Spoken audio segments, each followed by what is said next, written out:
हम अहाँ के दीवाना, हमर दीवानी। हम अहाँ के दीवाना, हमर दीवानी। संगे मिल के लिखब अपन प्रेम कहानी।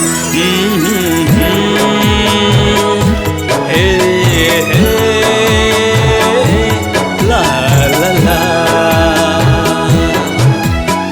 तिमी हौ मेरो दीवाना, म हूँ तिम्रो दीवानी।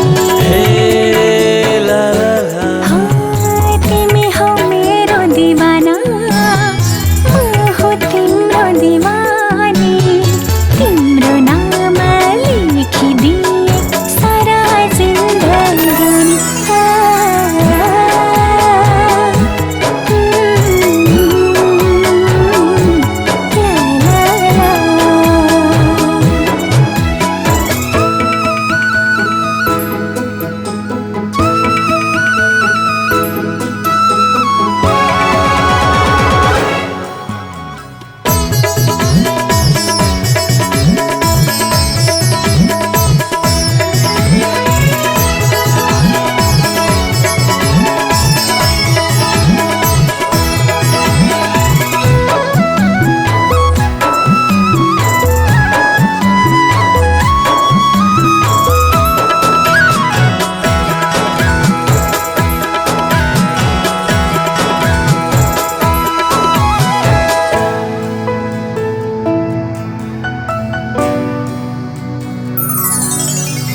पहिल पहिल प्रेम हमर अंतिम प्रीत छी।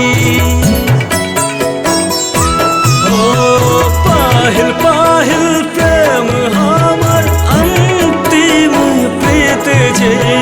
हमर सांस में बसल आही मन के गीत छी। तिम्रो मन को गीत बनी गुन्जिरहूँ सधैँभरि। अङ्गालोमा बाँधिएर रहूँ म तिम्रै वरिपरि। तिमी नै हौ मेरो माया, मेरो आँखाको नानी। तिम्रो नाम लेखिदिए सारा जिन्दगानी।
अरमान हमर अहीं सो सजलिया।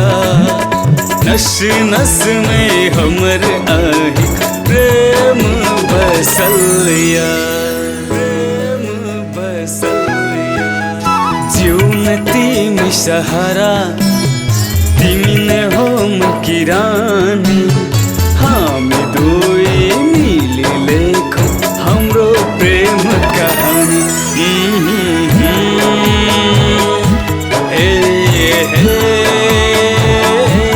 ला ला ला। हमर दीवाना, तिमी मेरो दीवानी।